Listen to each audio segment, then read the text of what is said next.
Well, hello there. How are you today? I hope you're doing well. It's Heather at Bush Poppy Farm, and I just wanted to do a really quick video about azalea and rhododendron camellia care. I have been blessed by the people who used to live here, or the ones before them even, by having an entire front walk full of azaleas in all different colors. They bloom at slightly different times. There's also multiple different colors of camellias. And as I've mentioned before, where I live, we have very alkaline soil, like 8. Our water is also an 8. Azaleas and camellias are very acid-loving plants. So this is actually a very challenging place to grow them. Weather-wise, it's fine in terms of temperature and all that kind of stuff. But in terms of cultural needs, what they need in the soil and the water, it's challenging. So every year I have to do the same things. And I thought I would bring you guys along for the ride and show you a little bit about what it looks like when sorry, I've got a runny nose. It's a little chilly out here this morning. When they need help. So it's January. The camellias are already blooming, and the azaleas have lots of buds on them already. Some of them are starting to open. Our azaleas pretty much bloom. The camellias bloom from January to about April, and the azaleas start blooming usually in February. It's kind of unusual for them to be doing this early, and they go through April or May. And the colors come in waves. So the white ones are first, which you'll see, and I think the final ones are the red ones, but we have like a light pink and a purple and a lavender. So it's really cool. It gets really beautiful in the spring. I'll see if I can find a photo to put in here so that you can see what the walk looks like, or looked like, in the past in the spring. It's a little bit different now because we did a total renovation on the roadside of the walk in last year in 2021. So it's looking better now. But anyway, so I'm going to turn the camera around so that you can see what is happening to the plants. It's chlorosis, which is an iron deficiency. And it turns all of the leaves yellow, or not all of them, but a lot of them. And basically what's happening is, even though there may be iron and nitrogen and etc. present in the soil, when you have super alkaline soil like we do, the nutrients in the soil are no longer bioavailable to the plants. So you may have plenty of nitrogen, which is the case because I get it tested, but the plants can't actually take it up because the soil acidity, the soil alkalinity is so high. So the solution to that is twofold. One, I treat the soil just like I do in the farm garden with elemental sulfur to lower the acidity, and then I also fertilize them twice a year with an azalea, camellia, rhododendron food, which also helps to lower the acidity. So it's never going to be where they need it to be, which is like, a 5, but bringing it down even from an 8 to a 7 helps. And I'll show you the before now, and then before I post this video in about a week or so, I'll show you the after treatment, because I just did the treatment, and you'll see how the yellowing is almost gone. So it does work, but it's an ongoing process. It's not just a one and done. It's a kind of consistent treatment every year. So with that said, I will show you what I'm talking about.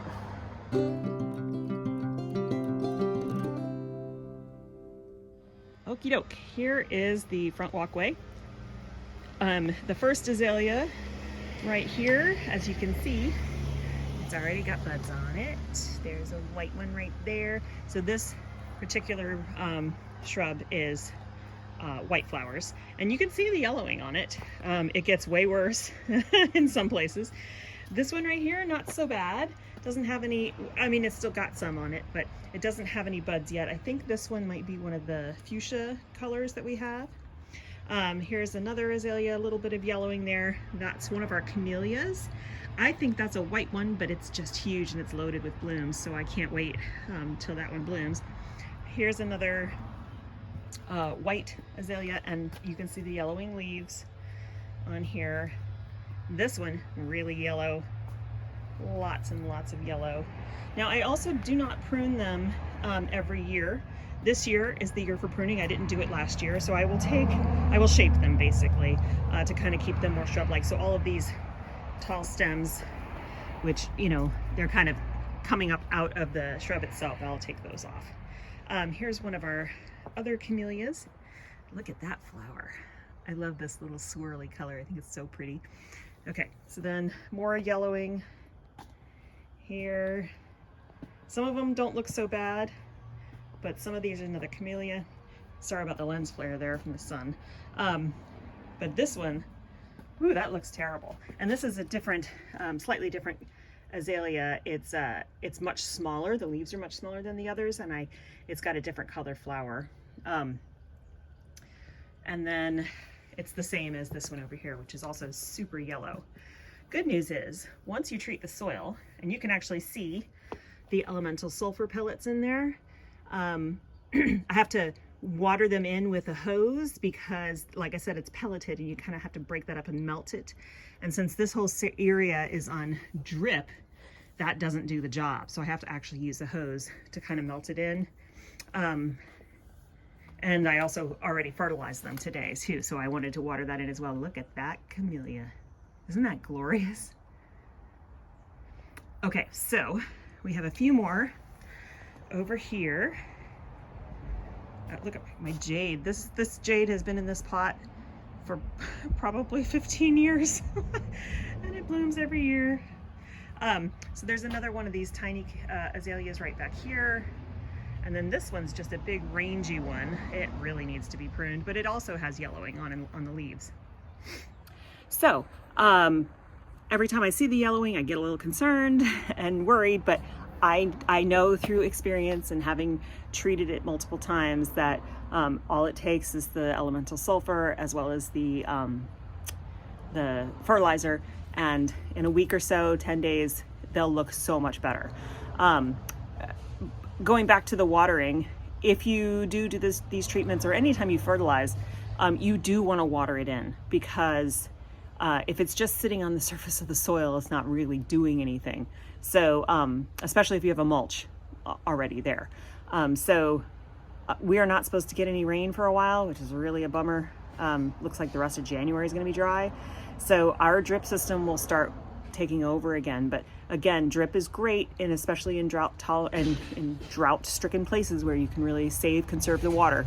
But in this case, the drip would not do the job that I need it to do in order to distribute all of the amendments deeply into the soil to get to the roots, because that's where it has to get. Okay, so we'll come right back and I will show you the after. So it's been about 2 weeks since we treated the azaleas, and I wanted to show you that there actually has been some improvement. So you can see that while there is still some yellowing, it's much improved. A lot more green visible. Looks a lot better.